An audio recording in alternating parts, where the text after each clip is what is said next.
साहेब जी, अर्चने बंदने मुद मंगलमय संत समाज, सत्संग प्रेमियों, देवी और देवताओं,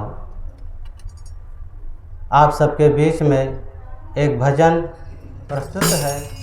आदमी के सकल आदमी के तरह आदमी अतना आए तो मैं क्या करूं। आदमी के सकल आदमी के तरह आदमी अतना आए तो मैं क्या करूं। संत गुरुजन सदा पथ दिखाते रहे, यदि तुझको न भावे तो मैं क्या करूं। आदमी के सकल आदमी के तरह आदमी अतना आए तो मैं क्या करूं। कितना सुंदर मनुष्य का ये तेरा मिला, पर तूने गुनों का ये तेरा धरा। कितना सुंदर मनुष्य का ये तेरा मिला, पर तूने गुनों का ये तेरा धरा। वस्त्र आभूषणों से सजा तन लिया, वस्त्र आभूषणों से सजा तन लिया। यदि मन ना सजाए तो मैं क्या करूं। आदमी के सकल आदमी के तरह आदमी अतना आए तो मैं क्या करूं। संत गुरुजन सदा पथ दिखाते रहे, यदि तुझको न भावे तो मैं क्या करूं।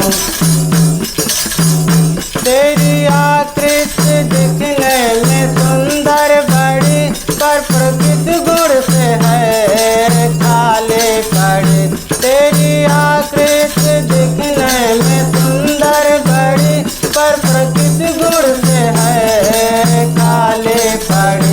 तूने आकृति को विकृत बना ही लिया, तूने आकृति को विकृत बना ही लिया। यदि नरक में तू जाए तो मैं क्या करूं। आदमी के सकल आदमी के तरह आदमी अतना आए तो मैं क्या करूं। संत गुरुजन सदा पथ दिखाते रहे, यदि तुझको न भावे तो मैं क्या करूं। मांस मछली वो अंडा का भक्षण किया, जीवों पर दया कर नरक्षण किया। मांस मछली वो अंडा का भक्षण किया, जीवों पर दया कर नरक्षण किया। अपने मुख से तू मुर्दा चबाता रहा, अपने मुख से तू मुर्दा चबाता रहा। पेट कब्र बनाए तो मैं क्या करूं। आदमी के सकल आदमी के तरह आदमी अतना आए तो मैं क्या करूं। संत गुरुजन सदा पथ दिखाते रहे, यदि तुझको न भावे तो मैं क्या करूं। दुर्गुण हिंसा न झूठ व्यभिचारी के, कामवा क्रोध लोभ अनाचार के। दुर्गुण हिंसा न झूठ व्यभिचारी के, कामवा क्रोध लोभ अनाचार के। मदिरा का पान कर तो गरल पी लिया, मदिरा का पान कर तो गरल पी लिया। यदि दानव कहाए तो मैं क्या करूं। आदमी के सकल आदमी के तरह आदमी अतना आए तो मैं क्या करूं। संत गुरुजन सदा पथ दिखाते रहे, यदि तुझको न भावे तो मैं क्या करूं। पार के संत गुरु बोध देते रहे, ज्ञान का पीयूष हरदम पिलाते रहे। पार के संत गुरु बोध देते रहे, ज्ञान का पीयूष हरदम पिलाते रहे। बोझ उनका सजीवन तू पा ना सके, बोझ उनका सजीवन तू पा ना सके। यदि भरम में तू जाए तो मैं क्या करूं, आदमी के सकल आदमी के तरह आदमियत न आए तो मैं क्या करूं। संत गुरुजन सदा पथ दिखाते रहे, यदि तुझको न भावे तो मैं क्या करूं, यदि तुझको न भावे तो मैं क्या करूं। आदमी के सकल आदमी के तरह आदमियत न आए तो मैं क्या करूं, आदमियत न आए तो मैं क्या करूं। बोले सद्गुरुदेव की जय। अब हम विचारों की ओर रखने के लिए परम पूज्य संत श्री राम साहब जी से करबद्ध निवेदन करते हैं कि अपने ज्ञान गंभीर भावित करने की कृपा करें। मुद मंगलमय पूजनीय संत समाज, सम्माननीय भक्त सज्जनों, भक्तिमयी ममता मूर्ति माताओं, बहनों एवं प्यारे बच्चों, ये देवलखा कबीर ब्रह्मचारिणी आश्रम में आज सत्संग का आयोजन ये चल रहा है, कल से है। और आश्रम में सत्संग का माहौल होना ही चाहिए। आश्रम इसीलिए होता ही है जहाँ पर ज्ञान और भक्ति सत्संग की, जीवन कल्याण की चर्चा हो, संत गुरुजनों का आगमन हो, सेवा हो और जनहित में मानव समाज का आध्यात्मिक लाभ हो, ये काम हो। ये आश्रम की सबसे बड़ी ये समाज के लिए देन है और आश्रमों से यही लाभ होता है। तो इसी उद्देश्य में यह आश्रम भी कार्यरत है कि यथाशक्ति जब जैसा अवसर आता है संतों को बुला करके कुछ ज्ञान की चर्चा होती है और ये बहुत अच्छा है। ऐसे ही सभी संतों गुरुजनों का यही उद्देश्य रहा और इसी से सबको ज्ञान की, सद्गुण सदाचार की, मानवता की सुगंधी मिलती है, जीवन बदलता है। इन्हीं संतों की जो देन है, ज्ञान विचार सद्गुण सदाचार की जो सीख है, इसी से तो आज समाज में मानवता है कुछ। नहीं तो यहाँ पर केवल चीज़ों को बटोरने वाला मानव समाज ये एक भौतिक वस्तुओं का बंडल बन करके रह जाएगा और इसके परिणाम में इच्छाएं, कामनाएं, वासनाओं की वृद्धि होगी और समाज में अनेक प्रकार से दोष दुर्गुण भर करके दुख चारों तरफ। वैसे ही आज वही दशा हो रही है, भौतिकता का चारों तरफ तांडव फैला हुआ है, संयम सदाचार की कमी होती जा रही है और इसका परिणाम सबको मिल रहा है। मानव समाज, चाहे युवा पीढ़ी हो और चाहे वृद्धों का समाज हो, सब उससे त्रस्त होते जा रहे हैं। सबको बदलने का हमारा कोई अधिकार नहीं है, लेकिन जितना बन सके हम लोग अपने अपने सुधार के लिए चेष्टा करें। आइए इसी कड़ी में सद्गुरु कबीर साहब जी का एक छोटा सा पद हम रखते हैं और उसी पर थोड़ी सी चर्चा।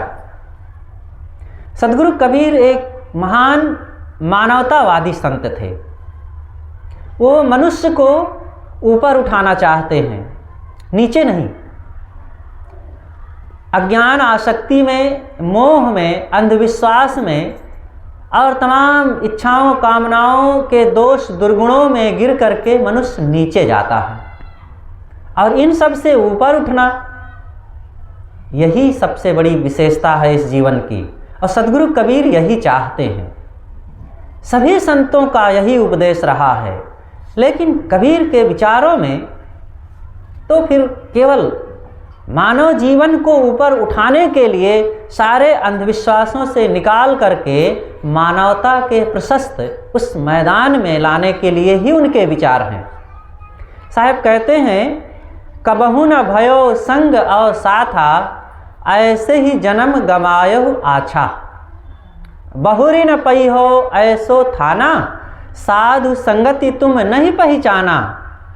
अब तोर हुई हैं नरक महबासा, निस्दिन बस्यो लबार के पासा। जात सबन कह देखिया, कहाँ ही कबीर पुकार। चितवा होए तो चेत ले, नहीं तो दिवस परत है धार। ये 3 पंक्तियाँ और एक साखी का छोटा सा यह पद है जो हमारे जीवन में आध्यात्मिक और कल्याण का। साहब कहते हैं कबहू न भयो संग और साथा, ऐसे ही जन्म गमायहु आछा। ये एक उपदेश है। मानव समाज में साहब जैसे कोई एक सभा लगी हो और उसमें जाकर के साहब बैठे और कुछ लोगों को संबोधित करके कहने लगे हों कि भाई जो जीवन हमारा दुखी है इसका कारण है कि आप लोग कभी अपने आप को संतों की संगत में नहीं लगाए और न अपने साथ हुए। ये 2 बातें एक ही पंक्ति की इन 2-3 बातों में आ जाती हैं। ना हमने संतों की संगत किया और ना अपनी आत्मा को पहचाने, तो इसका परिणाम क्या हुआ? दुख हुआ, भटकाव हुआ, ऐसे ही जन्म गमाया हुआ। अच्छा, ये अच्छा सा जो मानव जीवन हमें मिला हुआ था यूं ही बिता डाले। सबसे पहली बात है संतों की संगत करना। हर नर नारी को संतों की संगत में जाना चाहिए, बैठना चाहिए, उनकी बात सुनना चाहिए। अच्छा, तो आप कह सकते हैं संतों के पास जाने से क्या मिलेगा साहब? हम सेठों के पास जाएंगे तो काम मिलेगा, धन मिलेगा। किसानों के पास जाएंगे अनाज मिलेगा, और पुलिस थानेदार दरोगा के पास जाएंगे तो सुरक्षा मिलेगी। वकीलों के पास जाएंगे तो न्याय मिलेगा। संतों से क्या मिलेगा? सज्जनों, संतों से वह चीज़ मिलता है जो दुनिया में और कहीं किसी से नहीं मिलता है। संतों से सद्बुद्धि मिलती है। संतों के पास सबको जाना चाहिए।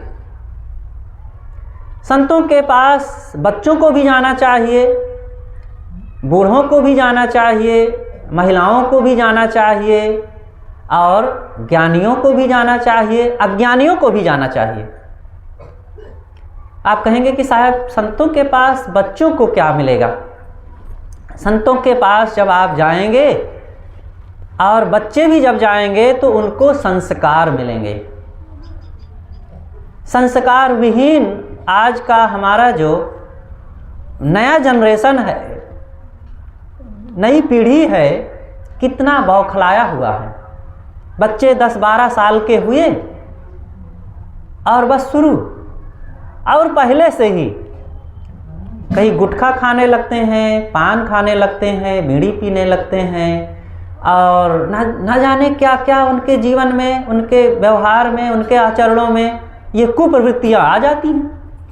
अभी 2 दिन पहले एक अध्यापक से बात हो रही थी। उन्होंने बताया कि साहब आज स्कूलों की भी बड़ी दयनीय दशा हो गई है।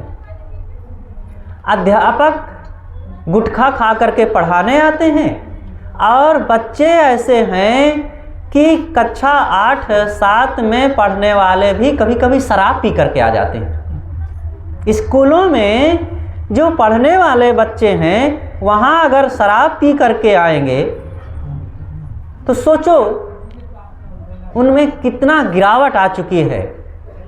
और वो गिरावट कहाँ से आई है? किसने उनको गिराया है? हमारे समाज ने ही गिराया है। बच्चों को ऊपर उठने के लिए उनकी जो पाठशाला, केवल जो 6 घंटे पढ़ाई हो रही है स्कूल में, वही भर नहीं है। वहाँ तो केवल 6 घंटे पढ़ाया जाता है, और उसमें कितना वो पढ़ते हैं वे जाने। उसके अलावा 18 घंटे तो बच्चे परिवार में और समाज में रह, जहाँ पर 18 घंटे रहेंगे बच्चे वहाँ ज़्यादा सीखेंगे कि जहाँ 6 घंटा रहेंगे वहाँ ज़्यादा? 6 घंटे वाली जगह में तो दबाव पूर्वक कुछ सीखते हैं, मास्टर ने कुछ प्रेशर दिया, घर वालों का भी दबाव रहा, इसलिए वहाँ गए तो वहाँ कुछ पढ़ लिख लिए, ठीक है, शिक्षा पा गए। और भौतिक शिक्षा, जिस शिक्षा से बच्चों के जीवन में सद्गुण सदाचार बढ़ने की कोई ऐसी बात नहीं, वो डॉक्टर, मास्टर, इंजीनियर, वकील आदि बनने की शिक्षा केवल पाएंगे। स्कूलों में वहाँ पर सद्गुण सदाचार की, जीवन सुधार की, संस्कारों की शिक्षा तो नहीं मिल रही है। वहाँ पर केवल बस भौतिक जीवन को कैसे आगे बढ़ाया जाए, इन्हीं बातों को वहाँ पर सिखाया जाता है। इसलिए ये जो हमें जीवन मिला हुआ है, इसको पाकर के हमें सद्गुणी बनना है, सदाचार को अपनाना है। तो ये मानव जीवन जो हमें मिला हुआ है बहुत अनमोल है। सद्गुरु कहते हैं कि कबहू न भयो संग और साथा, ऐसे ही जन्म गमायहु आछा। ये जो हमें जीवन मिला हुआ है, हमें अपने आप को पहले पहचानना चाहिए, संतों की संगत करना चाहिए। संतों की संगत में जब आप जाएंगे तो वहाँ जीवन सुधार की छोटी छोटी बातें सब सीखने को मिलेगी। तो बच्चों को वहाँ संस्कार मिलेंगे। संस्कार का मतलब खान पान, बैठना उठना, बोलना बतियाना, और घर में कैसे रहना चाहिए, कैसे कपड़े पहनना चाहिए, कैसे नहाना धोना चाहिए, ये छोटी छोटी बातों को भी सत्संग में बताया जाता है। यहाँ केवल लोक परलोक की बात, स्वर्ग नरक की बात, भगवान भवानी की ही बात नहीं बताई जाती है। सत्संग मानव जीवन के लिए हर सीख देता है। बच्चों को शुरुआत में कैसे रहना चाहिए, ये सारी बातें बताई जाती है। झगड़ा ना करें, गालियाँ ना दें, किसी जीव को ना सतावें, और अपने घर में रह करके घर की मर्यादा को पहचानें। छोटी छोटी चीज़ों के लिए इच्छा कामना में ना भटकें। और ये सब बातें, और इन सब बातों को सत्संग में कितना अवसर मिलेगा, माता पिता को बताना चाहिए।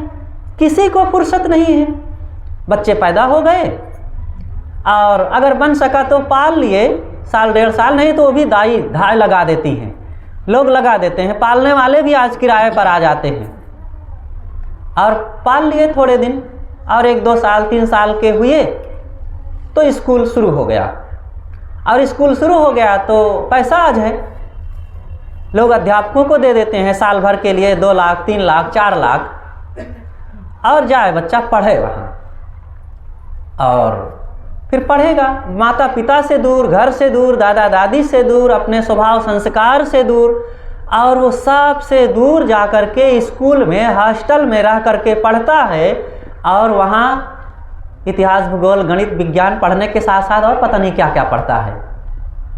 अब ऐसा बच्चा माता पिता से दूर रह करके सोचो कितना माता पिता का प्रेमी बन सकेगा, कितना उनका वफादार बन सकेगा, और कितना उनके प्रति भक्ति भाव रख सकेगा।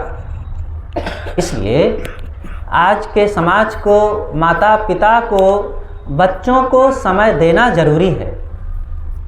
आप अगर उनको उनके बचपने में समय देंगे तो वही बच्चा आपके बुढ़ापे में आपको समय देगा।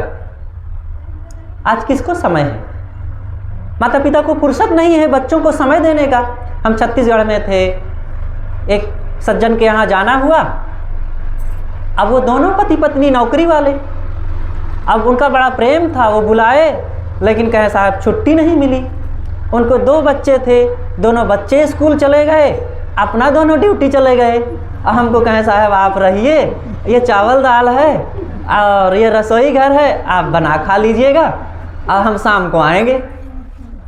अब अगली जगह हम जा नहीं सकते थे कहीं, क्योंकि हम आगे टाइम दिए थे, तो रहे। और दूसरे दिन कही भैया तुम्हारा घर तुम्हारे सिर पे रहा है, अब जाओ तुम ड्यूटी करो, और हम जा रहे हैं आगे। तो उनको फुर्सत नहीं, ठीक है, लेकिन अपने बच्चों के लिए तो समय देना ही चाहिए, माता पिता के लिए समय तो देना ही चाहिए। तो सत्संग में बच्चों को संस्कार मिलते हैं। अगर ये संस्कार नहीं मिलेंगे तो छुटपन से बच्चे, फिर उनका जीवन तो बिगड़ना ही है। अगर उनको अच्छी चीज़ नहीं दिया जाएगा तो बुरी चीज़ अपने आप मिल रही है, पूरा समाज परोस रहा है। जो माता पिता अपने बच्चों के सामने राग रंग करेंगे, अश्लील टीवी देखेंगे, वार्ता करेंगे और वो दृश्य देखेंगे और अपने बच्चों के सामने हिंसा हत्या करेंगे, तो उनके बच्चे क्या सीखेंगे? एक घर में मुर्गी का काम होता था, मुर्गी मार करके उसका मांस बेचा जाता था, तो वही धंधा था। तो उस व्यक्ति के 3 बच्चे थे, एक करीब 6-7 साल का था और दूसरा करीब 3 साल का था और एक अभी करीब साल भर के अंदर का था। तो जो बड़ा वाला बच्चा था रोज़ देखता अपने पिता को कि मुर्गियों को जब हमारे पिता छुरी से मारते हैं, उनका गला कट जाता है तो वे छटपटाते हैं, तो बड़ा मज़ा आता है, अच्छा लगता है। तो पिता कुछ काम में लगे थे। अब वो लड़का सोचा कि हम भी आज कुछ ऐसा करते हैं, तो अपने बीच वाले भाई को लेकर के छत पर गया और छुरी लेकर के गया, कहा भैया आओ ऊपर हम खेलते हैं, और उसी छुरी से उसके गले में जोर से रेत दिया। अब छोटा बच्चा, उसको क्या पता है कि छुरी से रेतने में कोई मर भी सकता है। मुर्गियों के लिए देखता था कि मुर्गियों को ऐसे करते हैं तो मुर्गियाँ छटपटाती हैं, तो उसको मज़ा आता था। अब बाप उसका करता था ऐसा, तो वो लड़का भी अपने मझले भाई के गले में जब रेत दिया तो ज़ोर से वो चिल्लाया, तो नीचे आवाज़ आई। उसकी माँ जो है अपने छोटे वाले बच्चे को, ये ठंडी के दिन थे, एक गर्म पानी के छोटे से टब में पानी भर करके उसको स्नान करा रही थी। और जब जोर से दर्द भरी आवाज़ ऊपर से सुनी तो सोचा कि कुछ बात हो गई लगता है ऊपर, वो भागी छत की ओर। और जब तक भागी तो वो बीच वाले लड़के के गले से वो रक्त खूब निकलने लगा, वो छटपटा के गिर पड़ा और छटपटाने लगा। तो वो घबरा गया बड़ा वाला लड़का, और माँ को देखा तो डर के मारे भागा वहाँ से और छत से कूद गया, संभाल ना सका और छत से कूद पड़ा। और कूदते ही उसके हाथ पांव टूटे और ख़त्म। और इधर बीच वाला लड़का का इतना कट गया था गला कि वो थोड़ी देर में, आधा घंटा में वो भी ख़त्म। और इधर छोटा वाला बच्चा था, उसको गर्म पानी में हड़बड़ी में छोड़ करके भाग गई उसकी माँ, और उसी में डूब करके फटफटा करके वह भी ख़त्म। तो जो लोग हिंसा हत्या करेंगे, अपने बच्चों के सामने ऐसा कृत्य करके दिखाएंगे, तो उनके ऊपर लौट करके एक ना एक दिन ऐसे ही आना है। मान लो किसी के ऊपर ऐसा नहीं आएगा तो दूसरे ढंग से आएगा। वे परेशान होंगे, उनके धन पर, उनके स्वास्थ्य पर, उनके परिवार पर, उनके माँ बाप पर, उनके कल्चर पर, संस्कृति पर हमला तो हो ही रहा है। इसलिए सज्जनों और देवियों, बच्चों को भी सत्संग में ले जाओ। अच्छा, तो नारियों को क्या मिलता है सत्संग से? ये महिलाएं जाएंगी तो क्या पाएंगी? ये सदैव से नारियां सताई गई हैं, कुचली गई हैं, पुरुषों द्वारा ये सदैव से प्रताड़ित की गई हैं। आज शिक्षा बढ़ी है, समाज थोड़ा बदला हुआ है और नारियां आगे बढ़ रही हैं, लेकिन दूसरी तरफ इनका खामियाजा मिल रहा है इस पढ़ाई लिखाई का। संस्कार ना मिलने से, सत्संग में सद्बुद्धि ना पाने से पढ़ लिख करके अहंकार बढ़ रहा है, एकाकीपन बढ़ रहा है और परिवार से, समाज से अकेले रहने की भावना बढ़ रही है। तो नारियों को जागृति मिलती है। सत्संग में जब वे जाएंगे तब उनको बताया जाएगा कि जैसे पुरुष है वैसे स्त्री होती है, जैसे वे सद्गुण सदाचार को अपना करके अपने जीवन को खुशहाल तथा सुखी बना सकते हैं, वैसे नारियां भी बना सकती हैं। जैसे उनका जीवन क्षणभंगुर है, परिवर्तनशील है, बस थोड़े दिनों में रंग में भंग होना है, वैसे नारियों का भी है। जैसे वे दया, क्षमा, सत्यशील आदि सद्गुणों को अपना करके जीवन को ऊपर उठा सकते हैं, वैसे महिलाएं भी उठा सकती हैं। जैसे उनके जीवन में काम, क्रोध, लोभ, मोह आकर के वे बौखलाते हैं, वैसे नारियां भी तो पगलाती हैं, इनके भी जीवन में तो वो दोष आते हैं। इसलिए अगर ये नारियां सत्संग में जाएंगी तो इनका जीवन और ऊंचा उठ जाएगा, इनके जीवन में और शालीनता आ जाएगी और भद्रता आ जाएगी, और ये घर की एक अच्छी व्यवस्थापिका बन सकेंगी, एक अच्छी गृहिणी बन सकेंगी, एक अच्छी माँ बन सकेंगी। देखो, एक पुरुष जब पढ़ता है तो एक व्यक्ति पढ़ता है, और एक नारी जब पढ़ती है, संस्कारित होती है, तो एक परिवार संस्कारित होता है। नारी के ही आसपास पूरा परिवार होता है, बच्चे होते हैं, पति होता है और माता पिता होते हैं। लोग कहते हैं कि हमारे कोई बेटा होता तो हमारा नाम चलाता, बुढ़ापे में हमारे सहारा बनता। बेटा कितना सहारा बनता है? नारियां सहारा बनती हैं। आपके बहू है, बेटा है, दोनों में अवलोकन कीजिए कौन आपका ज़्यादा ख्याल रखता है। अगर बहू चली जाए तो बेटा 1 दिन 2 दिन भोजन बना के खिला देगा, उसके बाद कहेगा पिताजी ये हमसे नहीं हो पाएगा, माताजी हमसे नहीं हो पाएगा।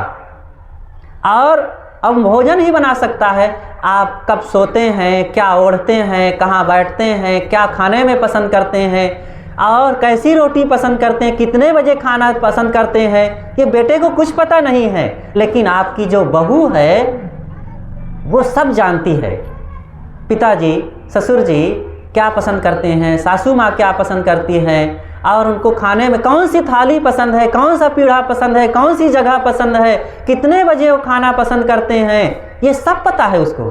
सोचो, बेटा काम आ रहा है कि बेटी काम आ रही है।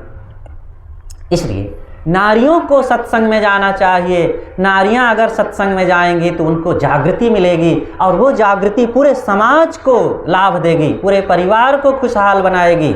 और ये नारियां जब जागृति नहीं है तो इनका जो भटकाव होता है कि पुरुष उतना नहीं भटकता है, भटकाव के नाम पर जो परोक्ष में, कल्पनाओं में, मनगढ़ंत देवी देवताओं में, भूत प्रेत में, जादू टोना में, मंत्र तंत्र में, ओझा सोखा, अब देवी देवता, मिट्टी, पाथर, लकड़ी, गोबर, पेड़, पहाड़, पता नहीं कहाँ कहाँ ये सर पटकती रहती हैं। सोचो, ये आज शिक्षा बढ़ी है, लेकिन ये शिक्षा कौन सी शिक्षा जिसमें संस्कार ना हो, जिसमें जागृति ना हो, जिसमें बोध विचार ना हो।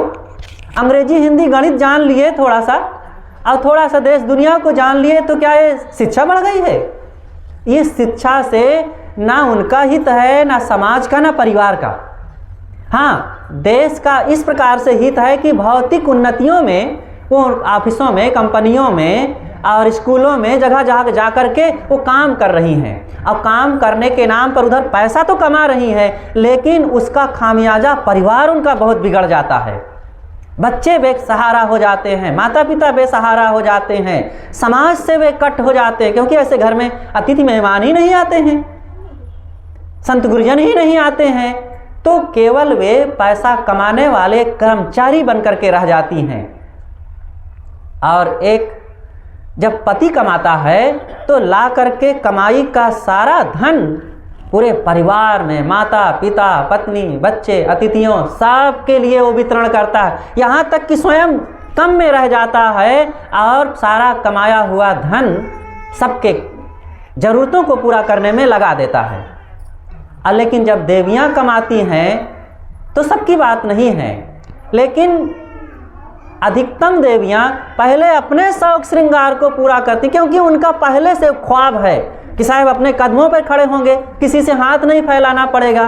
तो अपने शौक श्रृंगार के पूर्ति में पहले अपने कमाई का सारा धन लगाएंगे, उसके बाद बढ़ेगा तो बैंक बैलेंस बढ़ाएंगे, और कहीं जब घर में ज़रूरत पड़ेगी तो कहेंगे बच्चे के लिए यह फीस दो ना, माता पिता के लिए कुछ ज़रूरत पड़ेगी तो कहेंगे कि तुम कमाते हो, कौन काम आएगा। तो इस प्रकार से ये परिवार ऐसे बिगड़ता है। एक नारी घर की रानी होती है, घर की संचालिका होती है, और वो रानी, वो संचालिका अब विदेश में जाकर के घर के प्रबंध करेगी तो घर कितना व्यवस्थित रहेगा। घर से हट करके जो रोज 8 घंटे 10 घंटे बाहर किसी ऑफिस में पराए लोगों के पास रहेगी, तब घर को कितना संभालेगी।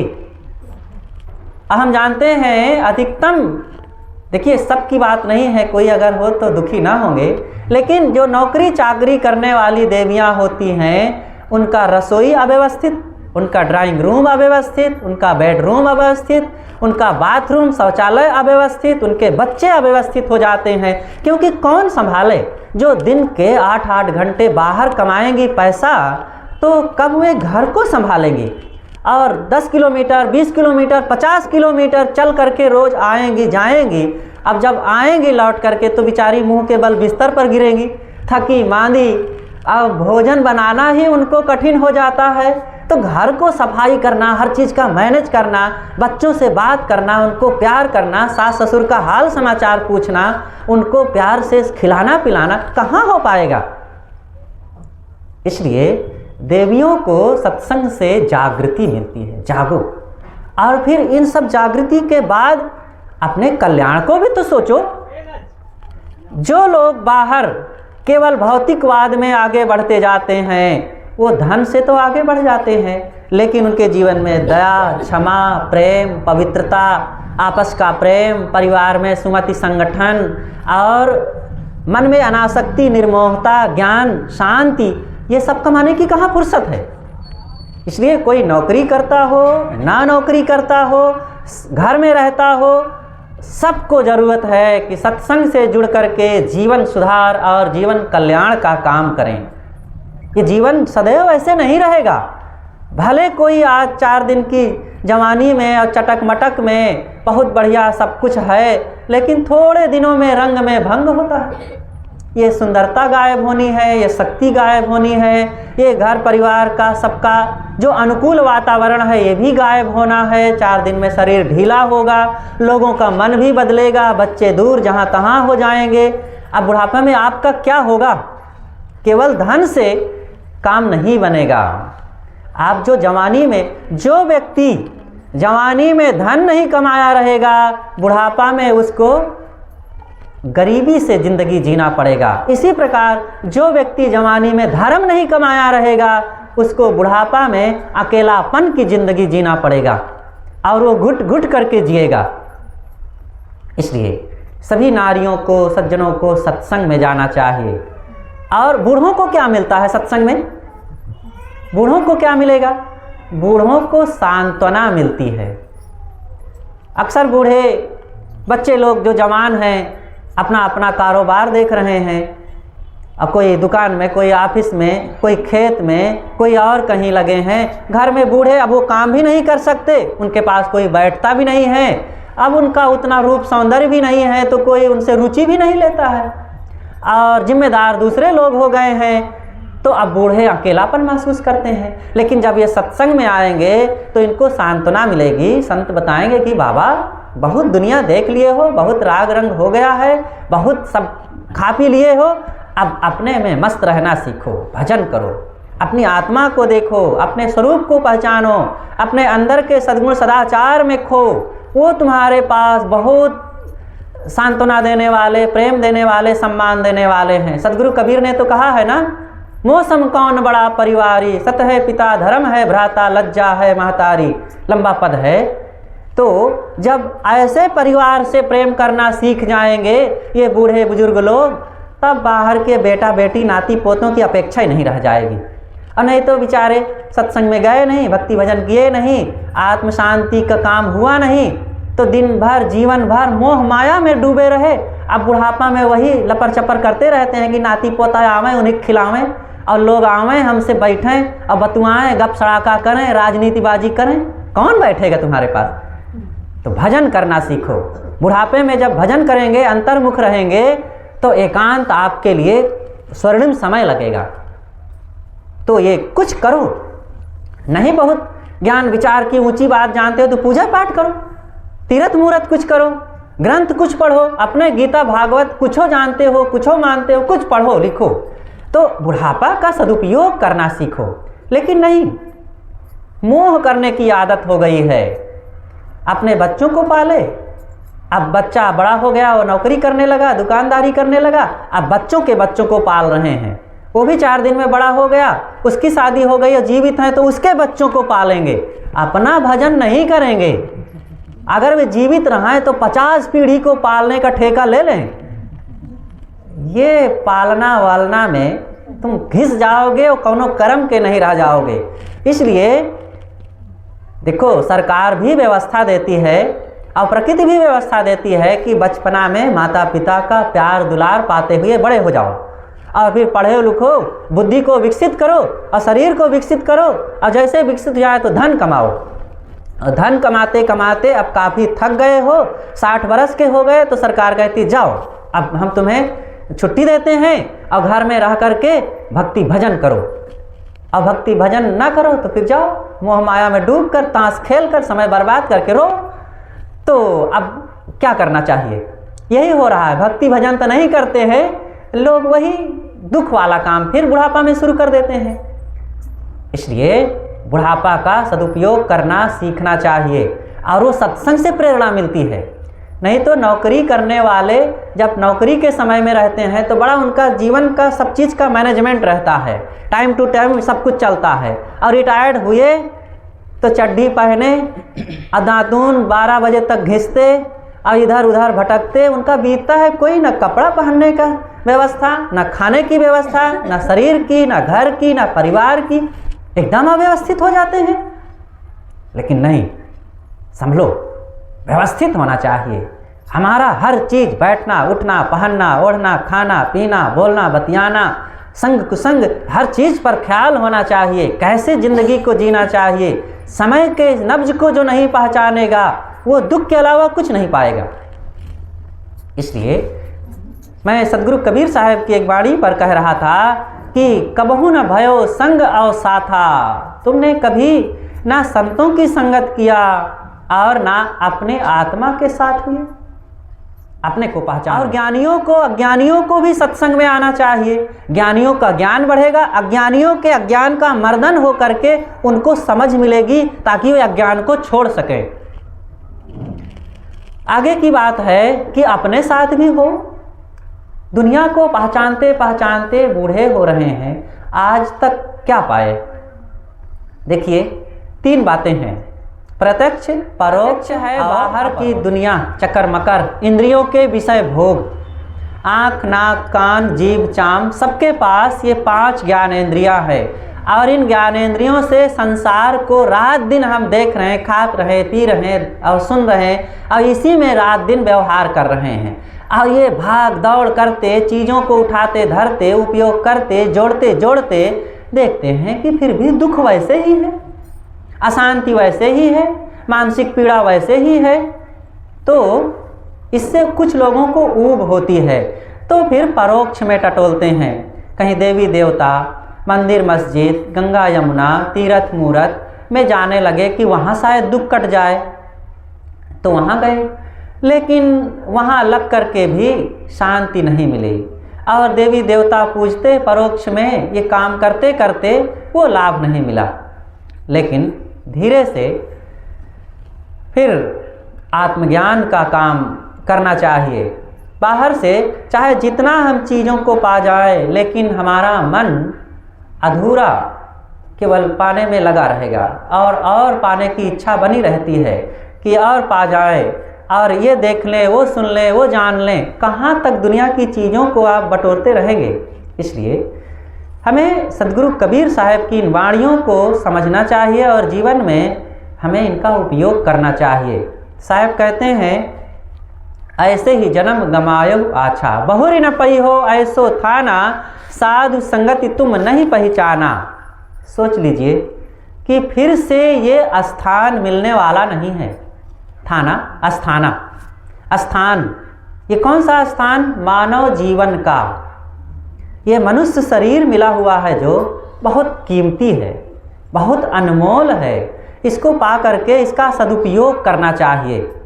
आज का ये स्वास्थ्य, लोगों के घर परिवार की संगति, माता पिता का प्यार और बुढ़ापा दूर है, रोग दूर है, और ये संतों गुरुजनों की कृपा, सदगुरु कबीर साहब का निर्भ्रांत बोध विचार, ये फिर से मिलने वाला नहीं है। सोचो, आज के बाद थोड़े दिनों में बुढ़ापा आ जाएगा, तब क्या होगा? ना हाथ से कुछ कर मिलेगा, ना कान से सुनाई पड़ेगा, ना आँख से दिखाई पड़ेगा, और अपना व्यवहार करने के लिए लाचार हो जाएंगे। परिवार के लोग भी उस समय वो सहयोग नहीं कर पाएंगे, और कहीं ये दर्द, कहीं वहाँ दर्द, उठते बैठते बस यही याद होगा कि हाय अब तो कुछ हो नहीं पाता है। जब तक हो पा रहा है तब तक उल्टा कर रहे थे, और जब समझ में आया कि कुछ सही भी करना चाहिए तो अब हो नहीं पा रहा है। ऐसे समय बीत जाता है। अब सोचो, 4 दिन में शरीर भी गायब हो जाएगा, कब तक कौन बैठा रहता है? जो लोग चले गए उनको अगर वे एक पेड़ पर बैठ करके देखें कि मेरा ये घर है, मेरा ये परिवार है और मैं यहाँ रह रहा था, तो वे क्या सोचेंगे? वे सोचेंगे काश फिर मुझे इस घर में रहने को मिल जाता मौका, तो मैं ऐसा करता, वैसा करता, इनके साथ ऐसा व्यवहार करता, इतना बढ़िया अपने को कस लेता, फिर से ऐसी गलती ना करता। वो ऐसा ही सोचता। लेकिन अब मौका नहीं, चांस नहीं, निकल गया, शरीर छूट गया, अथवा जवानी चली गई, बुढ़ापा आ गया, अब कुछ हो नहीं सकता। इसलिए जब तक रोग बुढ़ापा दूर है, मृत्यु दूर है, कुछ अच्छा करते चलें।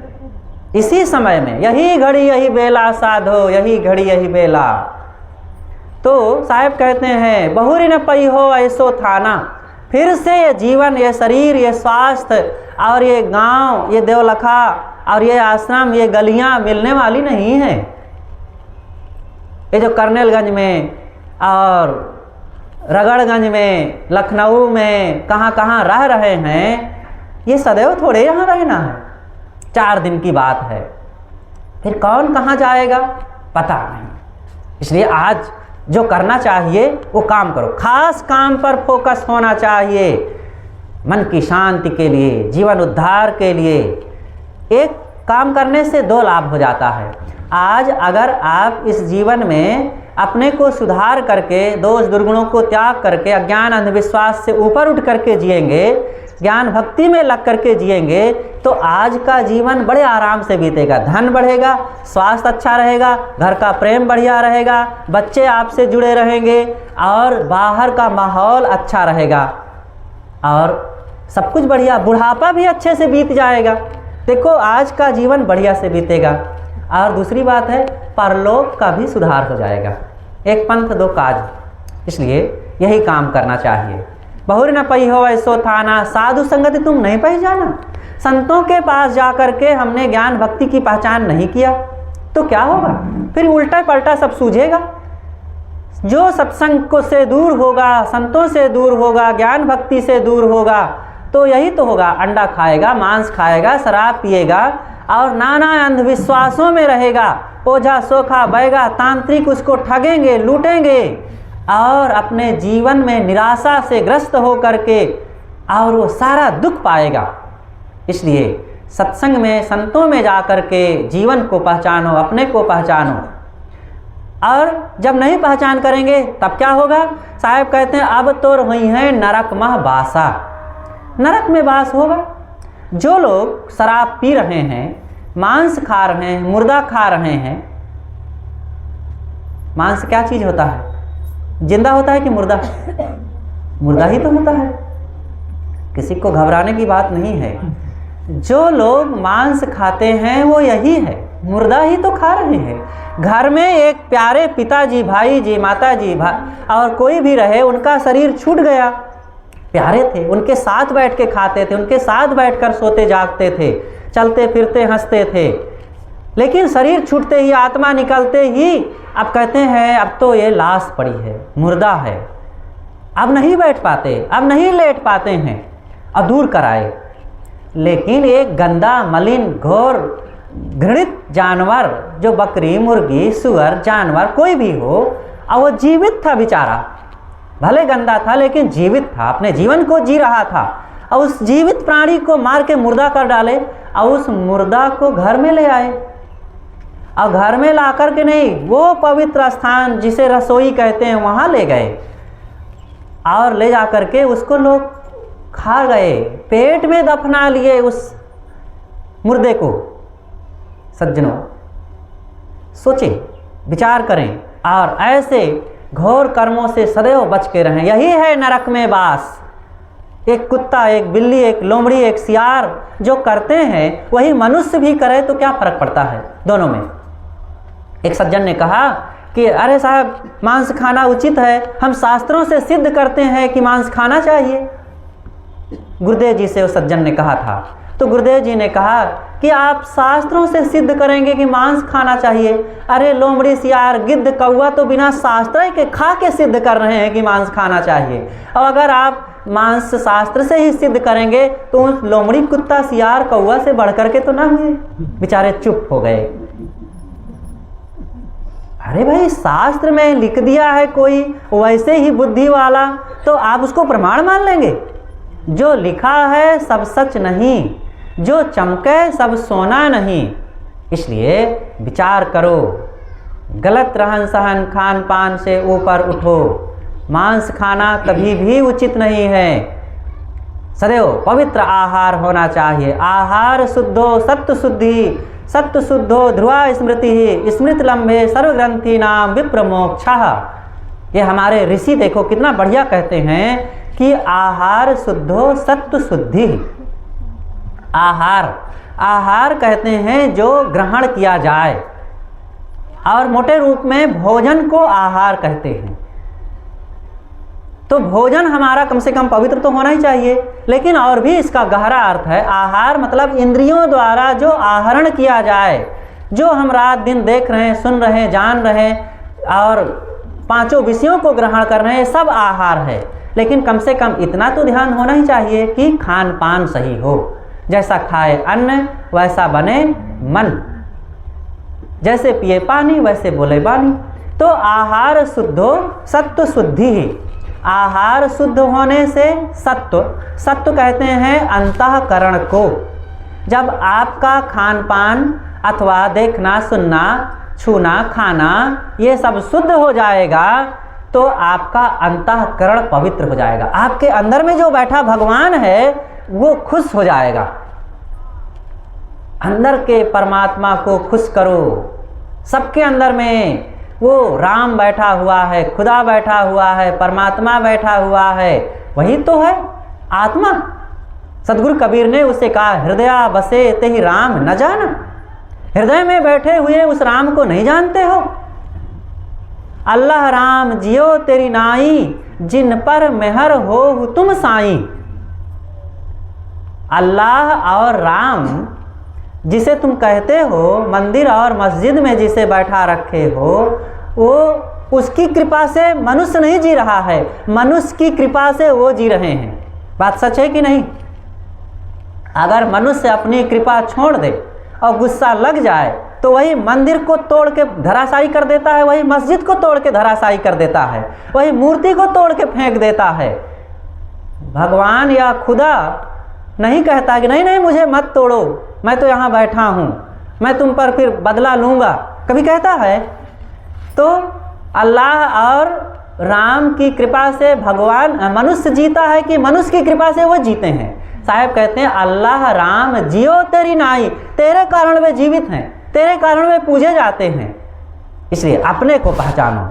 तुम खुद हो हजूर ठाड़ कहत हो अब ते संभर संभार। तुम खुद मालिक हो, तुम खुद भगवान स्वरूप हो, तुम खुद अल्लाह हो, गाड हो, खुदा हो। बस अपने को पहचानो और वो तब अनुभव होगा जब अपनी बुराइयों को हम छोड़ देंगे। हम अपनी बुराइयों के कारण अपने उस भगवत तत्व को उद्घाटित नहीं कर पाते हैं। महाराज श्री राम जब जंगल में थे तो लक्ष्मण जी ने एक प्रश्न पूछा। बीच बीच में लक्ष्मण जी का प्रश्न चलता ही रहता था। विश्राम सागर रघुनाथ दास जी महाराज जो छोटी छावनी के महंत थे अयोध्या में, उनका लिखा हुआ विश्राम सागर एक ग्रंथ है। तो बहुत बढ़िया उसमें प्रश्नोत्तर है।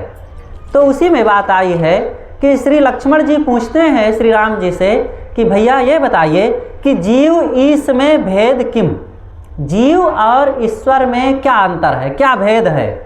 तो श्री राम जी उत्तर देते हैं, इतनो है सदीव, इतना अंतर है कि बद्ध दशा में जीव कही और मोक्ष दशा में शिव। जब तक यह जीव बंधन में होता है, मतलब मोह माया ज्ञान अहंकार राग द्वेष में लिपटा हुआ है, तब तक ये साधारण जीव कहलाता है। वही मोह आसक्ति राग द्वेष अज्ञान अहंकार को अगर छोड़ देता है तो यही शिव हो जाता, खुदा हो जाता, भगवान हो जाता, ईश्वर हो जाता है।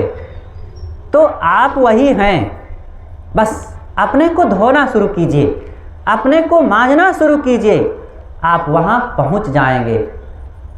आपको बदलना नहीं है कुछ, ना पाना है बाहर से कुछ, अंदर से अपने अंदर। जैसे कि एक चंदन की लकड़ी है और वो धूल गर्दा में आपने ताखा में धर दिया था, बहुत दिनों से धूल गर्दा उसके ऊपर पड़ते पड़ते बहुत बड़ी परत पड़ गई थी। तो परत हो जाने से उसकी सुगंधी लुप्त जैसे हो गई, पता नहीं था, लेकिन आपने देखा, पहचान लिया और उसको घिसना शुरू किया। और जब उसका कचड़ा घिस गया थोड़ा, तो अंदर से ही सुगंधी उद्घाटित हो गई। सुगंधी डाला गया था क्या? नहीं, अंदर थी, परत के कारण वो छिप गई थी, और जब आपने घिस दिया तो सुगंधी प्रकट हो गई। ऐसे ही हमारे दोष दुर्गुणों के कारण हमारे अंदर का परमात्मत्व भगवत तत्व छिपा हुआ है। लेकिन जब हम साधना सत्संग करके ज्ञान भक्ति करके सद्गुण सदाचार अपना करके अपने मन इंद्रियों को पवित्र करके अपने आप को साफ कर लेते हैं, तब अंदर से ही वो शांति, वो आनंद, वो भगवान का अनुभव में आने लगता है और सबको आएगा।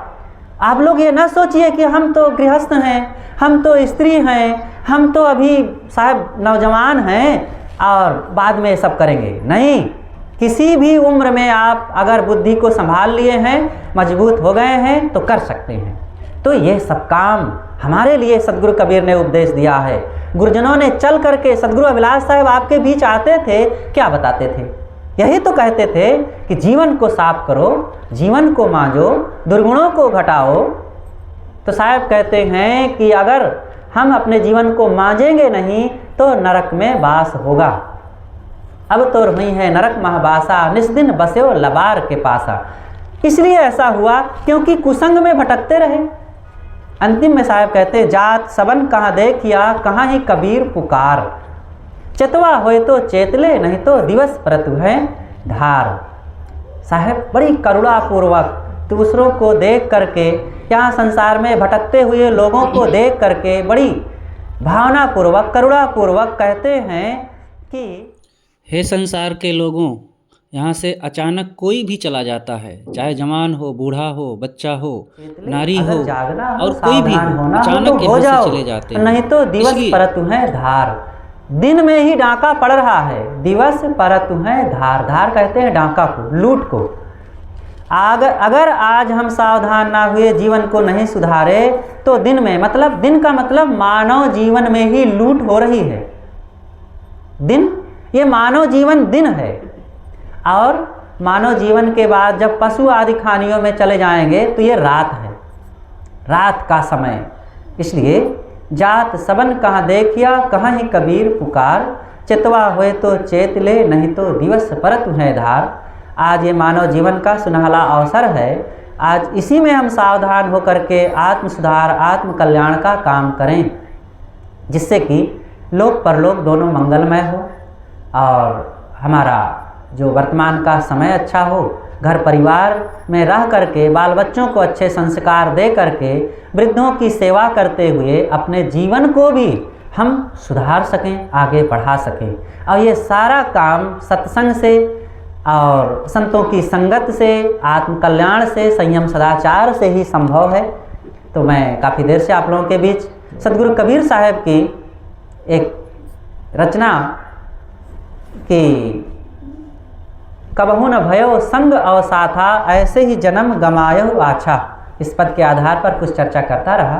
अपनी वाणी को यहीं पर विराम देता हूँ। आप सबको मंगल कामना करते हुए बोलिए सद्गुरुदेव की जय। अब कार्यक्रम के अंत में हम निवेदन करते हैं पूज्य श्रद्धेय संत श्री सेवक साहब जी से कि आप अपने सुंदर विचारों से हम सबको लाभान्वित करने की कृपा करें। पूजनीय वंदनीय संत समाज तथा सभी धर्म प्रेमी माताएं और बच्चों, आज हम सभी के जीवन में आज जन्म जन्मांतर के जो हमारे पुण्य थे वो सब एक साथ उधरे, क्योंकि समाज में या शास्त्रों में या आज तक महापुरुषों ने अपने जीवन में कुछ भी चिंतन किया है तो विशेष दो ही चीज़ है, संत का दर्शन और सत्संग। यही दो काम जीवन में विशेष है और दुर्लभ है। जीवन में हर चीज़ तो हमको बार बार मिलेगी, अगर संत महात्माओं का दर्शन और सत्संग का लाभ जीवन में बार बार हम सभी को नहीं मिलता है। आज हम सभी के जीवन पर हमारे साहब जी की बड़ी कृपा हुई कि यहाँ संतों को बुला करके और सत्संग का कार्यक्रम रखे और हम लोगों को अपने पूरे जीवन का जो लाभ मिलना था वो साहेब के द्वारा हम लोगों को मिल रहा है। इससे बड़ा और हमारे जीवन में क्या सौभाग्य होगा। एक तो हमारा दोनों तरह से लाभ है कि मन भी हमारा पवित्र होगा और तन भी हमारा पवित्र होगा। तो इसलिए हम आप 20 मिनट के लिए सावधान होकर के बैठें और गुरु के वचनों पर ध्यान दें। सतगुरु विशाल साहब ने लिखा है कि गुरु बिन आपन आप को भूला, गुरु बिन आपन आप को भूला, गुरु बिन झूलत काल का झूला, दुख छूटन के बुद्धि न पावे, जहाँ जाए तहाँ दुख है बनावे।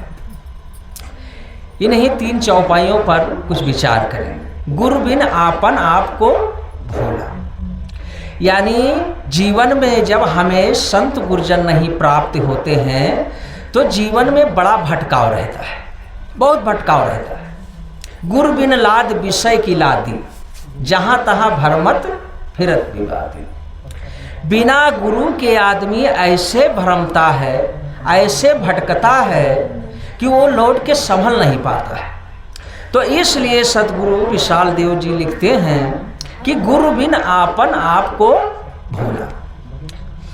शास्त्र कहते हैं कि मनुष्य जीवन सबसे विशेष है और हम समाज में देखते हैं कि मनुष्य से ज्यादा दूसरा प्राणी दुखन आपको भूला, गुरु बिन झूलत काल का झूला, दुख छूटन के बुद्धि न पावे। बिना गुरु के मनुष्य जहाँ जाता है वहाँ कुछ न कुछ दुख ही बनाता है।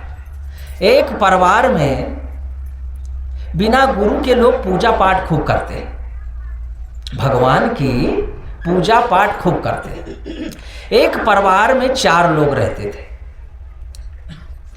माता पिता और पुत्र और बहू। 4 लोग रहते थे, भगवान शिव की बहुत पूजा करते थे। इतना पूजा करते थे कि एक एक लोग 4-4 घंटा भगवान शिव को स्नान करवाना, फूल चढ़ाना, फल चढ़ाना, धतूर मदार सब कुछ चढ़ाना।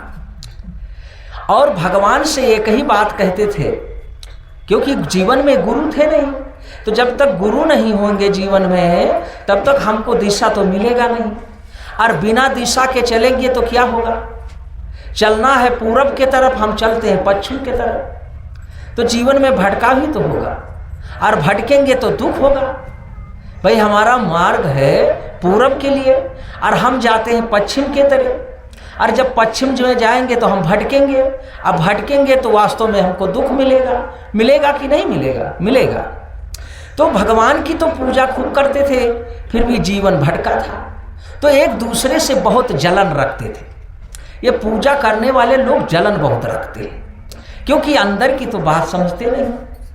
अब अंदर की बात समझे तो जलन थोड़ी कम हो जाए। अब अंदर तो कभी गए नहीं, अब जो आदमी इस घर के अंदर जाएगा वही आदमी तो जान पाएगा कि घर में क्या क्या है।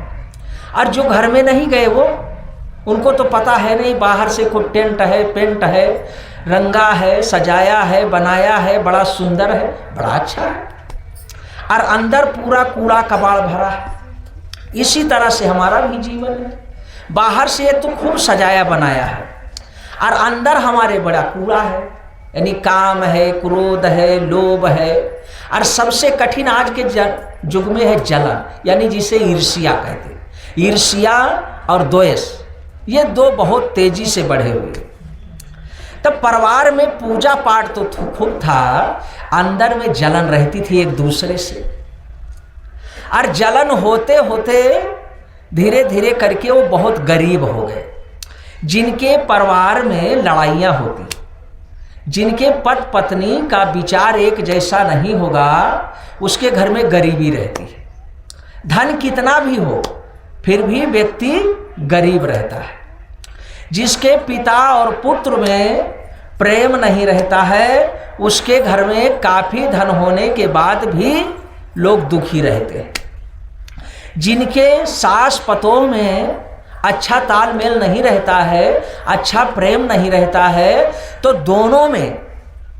दोनों बहुत दुखी रहते हैं और प्रतिदिन एक ही बात सोचते हैं।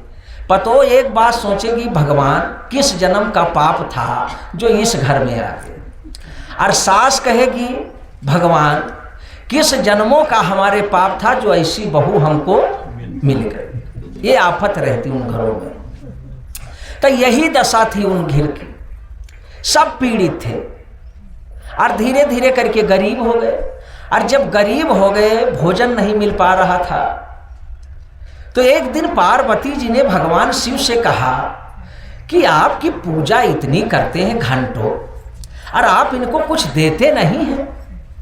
तो कहा हम देंगे तो ये लेंगे नहीं, मुश्किल तो इस बात की है हम देते हैं इनके पूजा का फल, अगर अब पुजारी लेते नहीं। अच्छा, अंदर से कामनाएं बड़ी हो और पात्र न बड़ा हो, तो जैसे कामनाएं बड़ी हैं कि हम अच्छा मकान बनावें और जमीन नहीं है एक को विश्वा, तो मकान कहाँ बनेगा है। अंदर तो पात्रता है नहीं कुछ पाने की और इच्छा बहुत है, तो इच्छा से तो कुछ मिला नहीं आज लोगों को, कि मिला है। अरे इच्छा हेलीकॉप्टर की हो और योग्यता न हो तो किसी को मिलेगी, बस केवल इच्छा इच्छा रहेगी। और योग्यता हो यानी पूंजी हो तो मिल जाएगी। तो इसी तरह से भगवान शिव से पार्वती जी ने कहा नहीं कुछ दो इनको, तो कहा हम देते हैं, देख लो। और आए साधारण वेशभूषा एक महात्मा के, और दरवाजे पर आवाज लगाए कि भैया भगत जी हो। तो सामने माता जी बैठी थी। जब घर में बहू आ जाती है तो सास की ड्यूटी होती है मुहारे में बैठने के लिए, और वो डंडा लेकर के बैठती है कि कोई यहाँ आए न जाए। और महात्मा जी आ गए और महात्मा जी ने कहा माता जी आपकी पूजा और तपस्या से हम प्रसन्न हैं, आप कुछ मांग लो। तो सास ने सोचा जो धन संपत्ति मांग लेते हैं तो ये हमारी बहुरिया इसमें रहेगी, खाएगी, बेलसेगी, तो हम क्या करें है, हमारा तो इसका निपटता नहीं है। तो कहा भगवान हमरे पर खुश हो। तो शिव ने कहा हाँ पूरी तरह से प्रसन्न है। तो कहा भगवान हमें 18 साल की एक सुंदर कन्या बना दो। भगवान शिव ने कहा योम मस्त। अब वो 18 साल, फिर भगवान ने आवाज दिया कि और कोई भक्त हो घर में, वरदान मांग लो। तो बेचारे बूढ़े बाबा घर मां से टेकते निकले और कहा भक्तराज हम आपसे प्रसन्न हैं, आप जो चाहे वो मांग लो, आप जो मांगोगे वो आपको मिलेगा। अब बेचारे घूम के देखे तो पत्नी 18 साल के और अपना बेचारे 28 साल के। अब सोचा बड़ा मुश्किल है, भगवान से मांगे तो मांगे क्या। तो कहा महाराज हमारे पर प्रसन्न हो। कहा हाँ हाँ। तो कहा महाराज हमारे पर जो प्रसन्न हो तो एक कुतिया बना दो। तो कहीं नहीं ओम मस्त। अब उसको कुतिया बना दिए। अब फिर आवाज दिए तो पतोहिया निकली। कहा बच्चा तुम्हारे पूजा पाठ से हम खूब प्रसन्न हैं, आप जो चाहो वो आप मांग सकते हो। तो भगवान शिव ने जब कहा तो पतोहिया देखी इसकी सास कुतिया और ससुर वैसे बैठे रहे। तो कहिस महाराज जो हम पर आप अधिक दयाल हो तो हमरे ससुर का कुतवा बना दियो। तो कहीं नहीं ओम मस्त, अब ससुर को कुतवा बना दिया।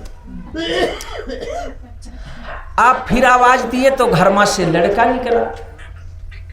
कहा बच्चा आपके पूजा पाठ से हम खूब प्रसन्न हैं और आप जो चाहो वो मांग लो। तो अब देखा कि माँ कुतिया और पिता कुतवा। अब सोचा हम क्या करें। तो कहा भगवान हम पर जो आप दयाल हों तो जैसे हमारा परिवार था वैसे आप कर दीजिए। तो भगवान शिव ने कहा तो यो मस्त। अब बेचारे फिर वो 80 साल के और वो बेचारे फिर 84 साल के। भगवान ने खूब दिया वरदान, खूब दिया, मगर मिली नहीं एक पाई। ये किसका काम है? ये काम है हमारी ईर्ष्या का। जब हमको अपने परिवार में ईर्ष्या हो जाता है एक दूसरे से, या पड़ोसी से हमारा ईर्ष्या हो जाए, जलन हो जाए, तो हम यही चाहते हैं कि हम भले ही एक टाइम भूखे रह ले मगर ये दोनों टाइम भूखा रहे। इसीलिए लोगों का पूजा रहता है कि नहीं रहता है। तो गुरु बिन आपन आपको भूल, यही लोग भूल जाते हैं। गुरु के बिना अपना मार्ग भटक जाते, अपना जीवन भटक जाते। गुरु बिन आपन आपको भूला, गुरु बिन झूलत काल का झूला। ये अज्ञान का जो झूला है इसी को झूलते, और इस अज्ञान रूपी झूले में झूलते झूलते इतना अज्ञानी बनते हैं, इतना जीवन दुखी होता है कि लोग एक दूसरे को देख करके दुखी हो जाते हैं। समाज में कितनी बड़ा विडंबना है कि हम जब दूसरे को देखते हैं तब दुखी हो जाते हैं। अब देखो ये कितनी बड़ी समस्या है हमारे जीवन में। हमको तो दूसरों को देखना चाहिए तो प्रसन्न रहना चाहिए, खुशी होना चाहिए, मस्त रहना चाहिए, स्वस्थ रहना चाहिए, और हम जब अपने देखते हैं दूसरों को तब हम दुखी हो जाते हैं, जैसे मुरझा जाते हैं। एक देखा होगा देहात में आप लोग खेती का काम करते हैं, एक छुई मुई घास होता है, और जब हम लोग उसको छूते हैं वो तुरंत सूख जाती है। ये हालत हमारी बन गई।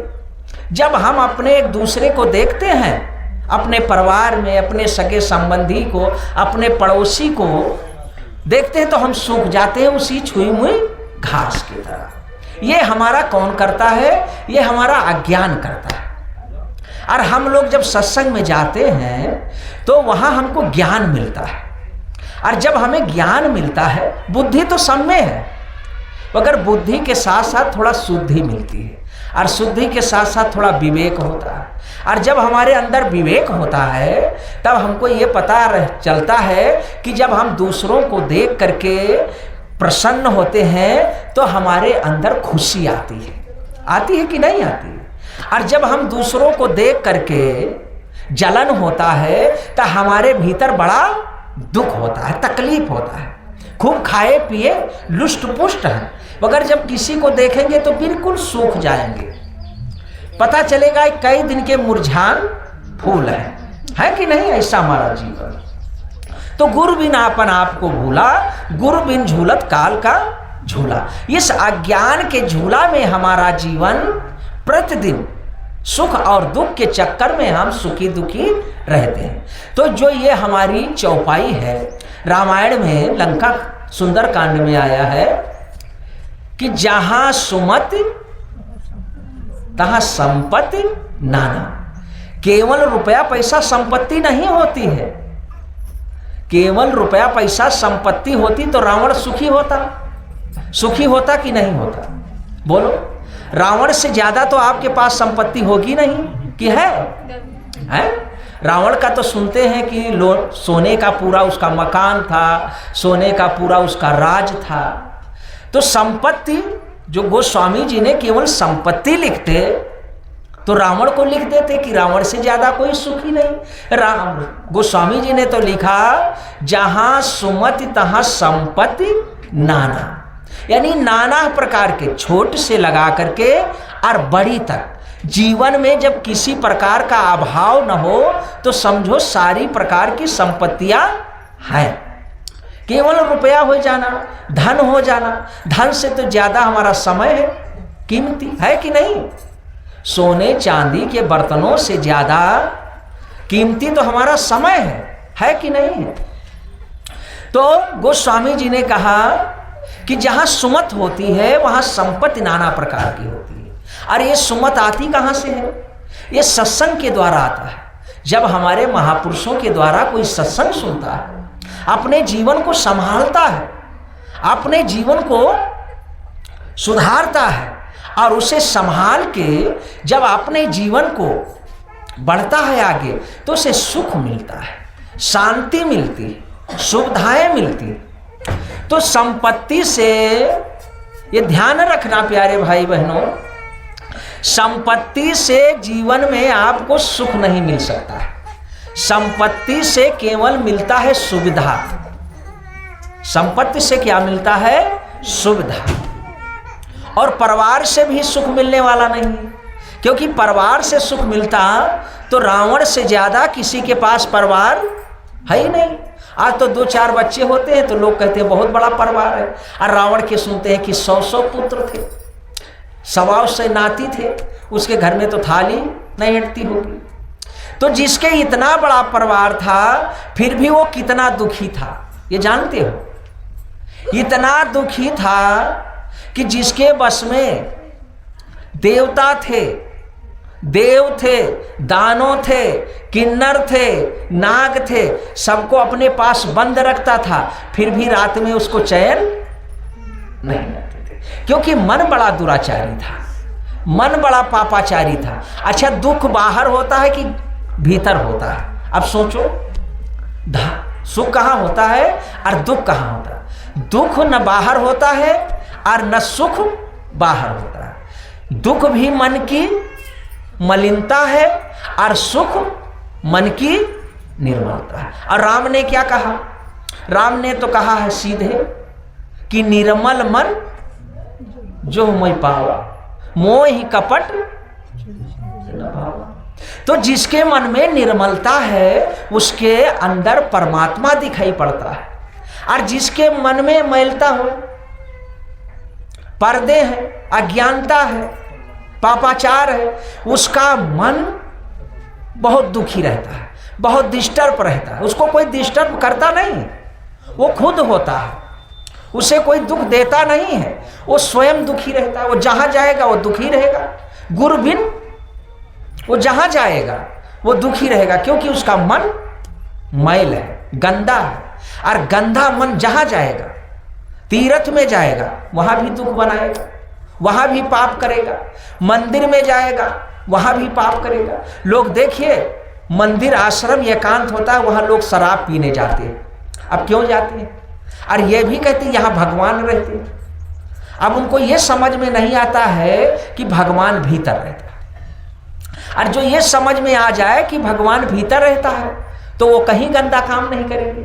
अब वो समझते हैं कि भगवान मंदिर में रहेगा, मगर बड़े बुद्धिमान होते हैं, कहते हैं पत्थर तो है, हम लोग कहते तो है तो नहीं, वास्तव में तो है नहीं, बस हम लोग मान लिए हैं। तो पी लेने में क्या बात है? हम जानते हैं कई मंदिर के पुजारी मांस खाते, शंकर जी के मंदिर के पुजारी स्वयं मांस खाते, और जो कहो तो कहते हैं भगवान ये सब छूट दे रखे। दारू भी पी लेते हैं, और जब किसी के सामने नहीं पीते तो स्मैक पीते हैं, और स्मैक नहीं पीते हैं तो एक सुई लगा लेते हैं। अब ये बताइए भगवान, और भगवान ने तो ऐसा कहा नहीं होगा।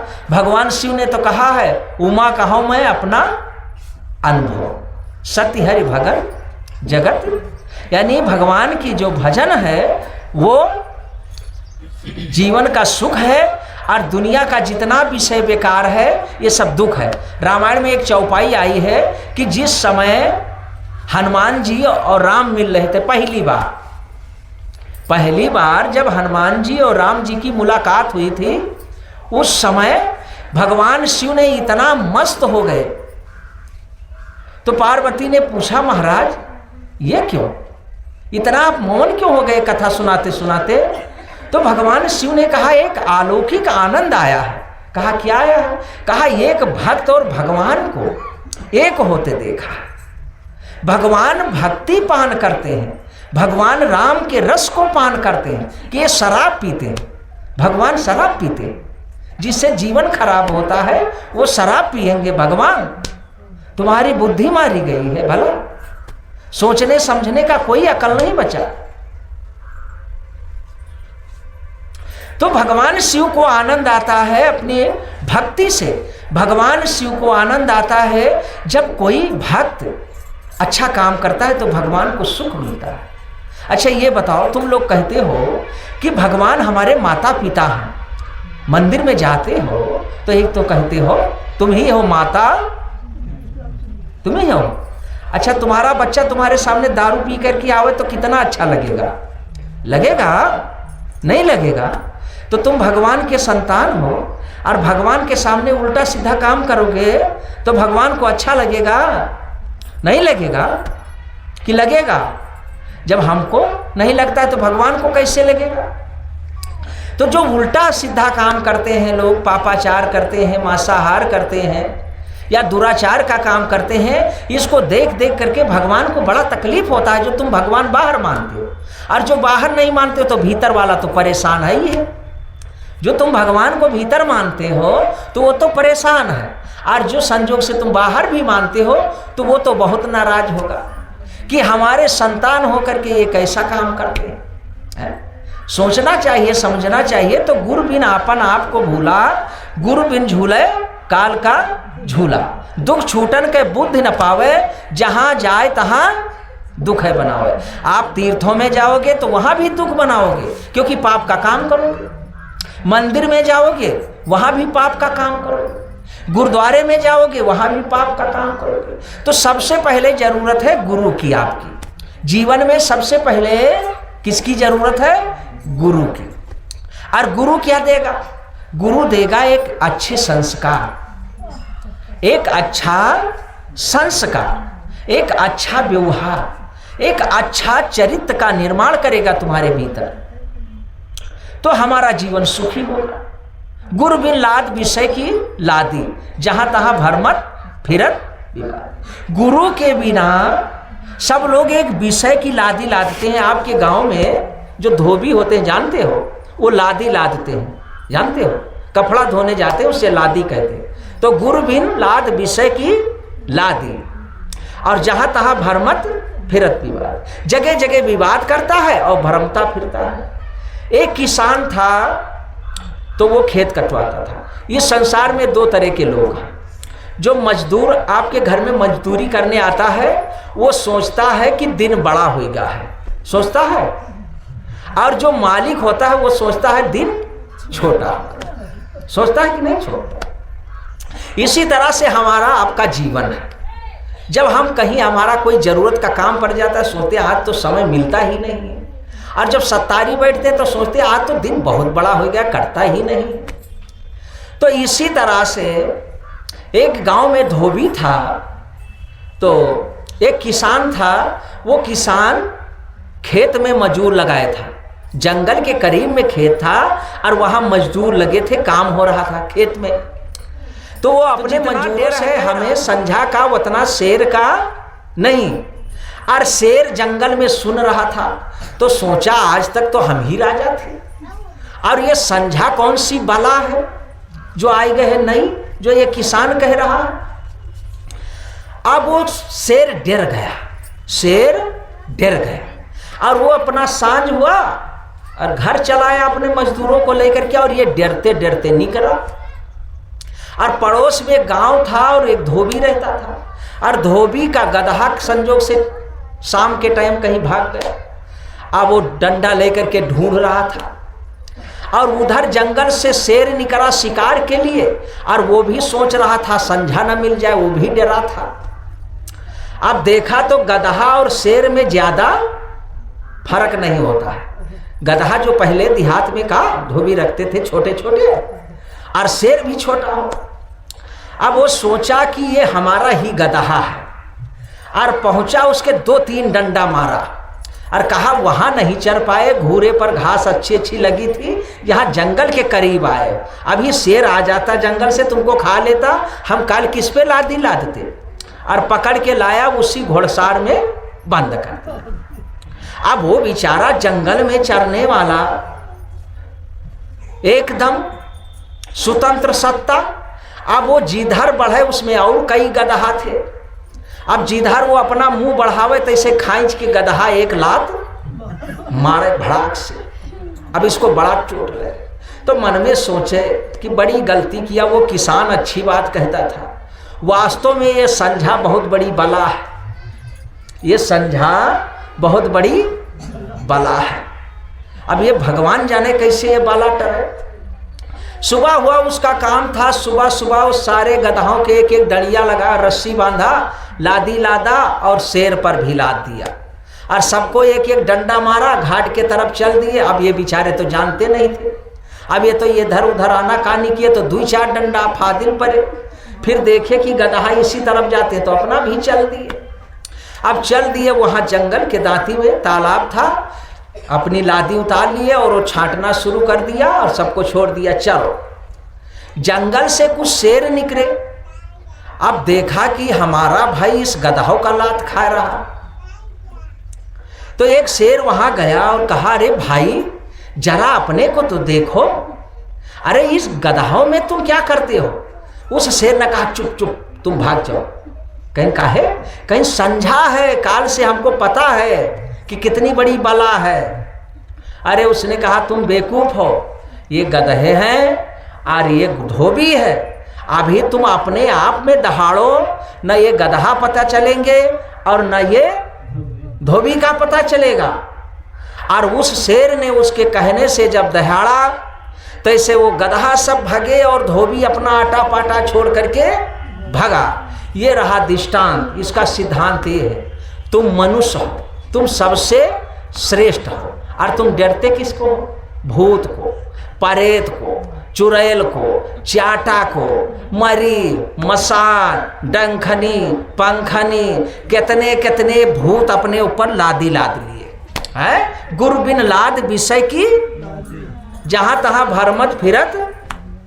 और जितना बड़ा माटी का किसी ने पाट दिया और कहा 21 परिक्रमा करो, और यहाँ सर पटको, तुमको कई बरम राकस लग गए हैं। अब ये बताइए, गोस्वामी जी लिखते हैं, बड़ी भाग्य मानुष तन पावा। अब बताओ, हुआ मूड पटकत हो या तुम्हारे बड़ी भाग्य है कि दुर्भाग्य है? बोलो, ये बड़ी भाग्य है?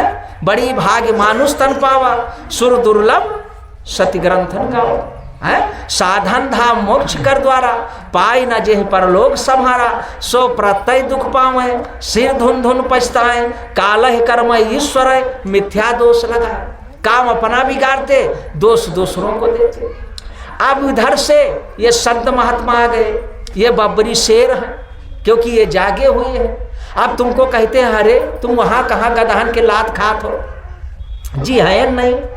तिनके तुम लात खात हो प्रतिदिन। जगो, अपने आप में जगो, अपने आप को समझो, और समझ लोगे तो ये जीवन, ये जो कान पकड़ के उठते बैठते हो, ये उठना बैठना नहीं पड़ेगा।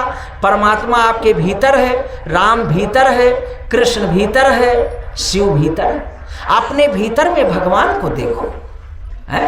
भगवान को जब देखो तो अपने भीतर देखो, और जिस दिन भगवान भीतर दिख जाएगा, उस दिन हर जगह भगवान दिखेगा। सिया राम मैं सब जग जानी, करो हूँ प्रणाम जोर जुग। अब न इसमें कोई छोटा है और न कोई नीच है, और न कोई ऊंच, न कोई बड़ा, न कोई छोटा, सब लोग एक तरह हो। और जब तक मंदिर में भगवान देखोगे तो यहाँ छोटा और बड़ा देखना पड़ेगा, यहाँ ऊंच नीच। बोलिए श्री सद्गुरुदेव की। इन्हीं शब्दों के साथ साथ अपने वाणी को विराम देते हुए, और आज का सत्संग यहीं तक था। 1-2 चौपाई का भजन साहेब बन गए, भजन के साथ शुरू कर डालो, सब लोग गा ले, प्रार्थना कर ले। जय बोलो प्यारे सतगुरु की जय बोलो प्यारे सतगुरु की जय बोलो प्यारे सतगुरु की जय बोलो प्यारे सतगुरु की सत्संग सदा करते रहना सत्संग सदा करते रहना विषयों में कताप नहीं बहना विषयों में कताप नहीं बहना अब चाल चलो सतमार्ग की जय बोलो प्यारे सतगुरु की अब चाल चलो सतमार्ग की जय बोलो प्यारे सतगुरु की जय बोलो प्यारे सतगुरु की जय बोलो प्यारे सतगुरु की जय बोलो प्यारे सतगुरु की जय बोलो प्यारे सतगुरु की मनहूस हुआ बालापन में मनहूस हुआ बालापन में मन मस्त हुआ नारी धन में मन मस्त हुआ नारी धन में ये मौज रही थोड़े दिन की जय बोलो प्यारे सतगुरु की ये मौज रही